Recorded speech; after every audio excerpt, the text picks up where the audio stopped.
BCA, BRI, BNI, dan lainnya. Dan pengaturan pengawasan kolaborasi di sektor jasa keuangan dapat dilaksanakan secara integrasi, efektif, dan efisiensi melalui satu otoritas pengawasan yang sama, yaitu OJK. Dan selanjutnya materinya akan dipaparkan oleh Tria Penyanti. Baik, di sini saya akan melanjutkan materi selanjutnya, yang dimana dasar pembentukan OJK. Yang dimana OJK yang telah mendapatkan mandat oleh undang-undang untuk melakukan peran pengaturan dan pengawasan industri jasa keuangan, didirikan dengan berbagai macam latar belakang, yaitu integrasi produk dan jasa keuangan.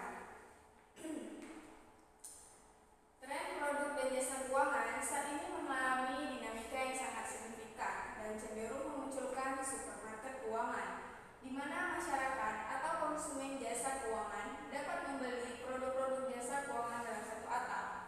Dan sering kita jumpai di lapangan, bank memasarkan produk investasi yang berasal dari industri pasar modal seperti reksadana dan obligasi, maupun produk asuransi yang berasal dari perusahaan asuransi.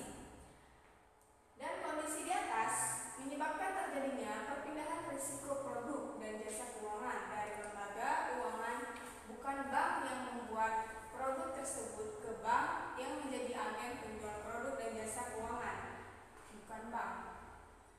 Untuk itulah pengaturan dan pengawasan sektor jasa keuangan yang dilakukan oleh satu otoritas yang sama secara terintegrasi akan memudahkan lembaga jasa keuangan untuk melakukan cross-selling produk dan jasa keuangan di antara lembaga jasa keuangan yang berbeda-beda. Dan selanjutnya ada dasar pembentukan OJK, yang dimana ada hybrid produk, yang dimana proses globalisasi dalam sistem keuangan dan pesatnya kemajuan di bidang teknologi informasi serta inovasi keuangan telah mendorong industri jasa keuangan untuk mengembangkan dan membuat produk jasa keuangan yang lebih sophisticated atau canggih, berbasis teknologi informasi, dan memiliki keterkaitan dengan produk keuangan dari industri jasa keuangan yang berbeda. Dan munculnya OJK bukan hanya memudahkan pengawasan terhadap hybrid produk yang dikeluarkan oleh industri jasa keuangan, melainkan juga akan mendorong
bank garansi, kemudian penukaran falas, transfer dan inkaso, dan pegadaian.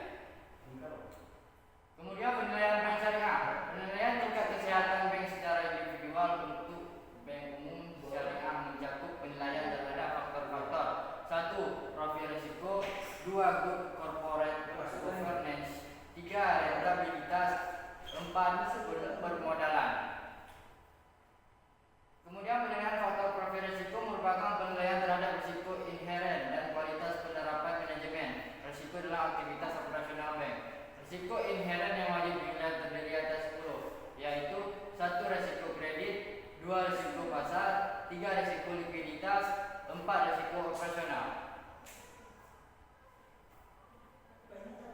Paparkan materi pertemuan ke-7, yaitu peran OJK.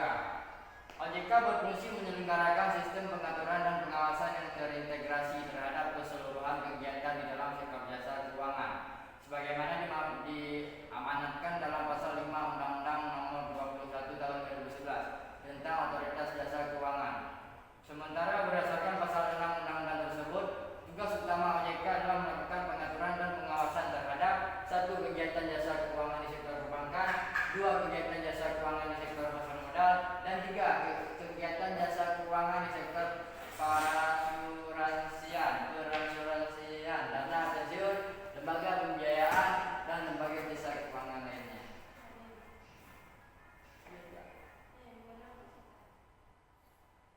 Kemudian wewenang OJK. Pasal 7 terkait pengaturan dan pengawasan sektor perbankan meliputi 1. Pengaturan dan pengawasan mengenai kelembagaan bank yang meliputi 1. Perizinan untuk pendirian bank, pembukaan kantor bank, anggaran dasar, rencana kerja, kepemilikan, kepengurusan dan sumber daya manusia, merger, konsolidasi dan akuisisi bank,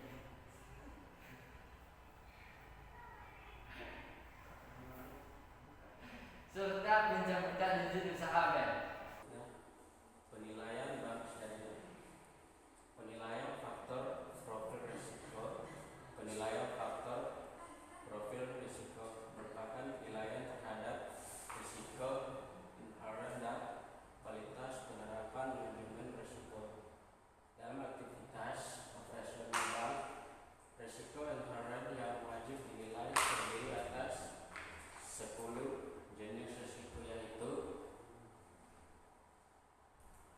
5. Risiko hukum adalah risiko yang timbul akibat tuntutan hukum dan atau kelemahan aspek yuridis.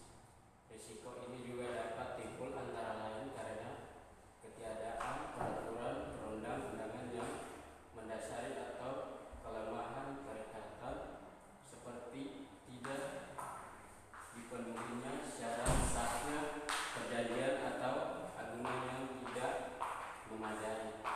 6. Risiko strategik adalah risiko akibat ketidaktepatan dalam pengambilan dan atau pelaksanaan suatu keputusan strategik serta kegagalan dalam mengantisipasi perubahan lingkungan bisnis. 7. Risiko kepatuhan adalah risiko akibat bank tidak mematuhi dan atau tidak melaksanakan peraturan perundang-undangan dan ketentuan yang berlaku serta prinsip syariah. 8. Risiko reputasi adalah risiko akibat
melakukan penilaian terhadap risiko inherent dan kualitas penerapan manajemen risiko dalam aktivitas operasional bank. Penilaian kualitas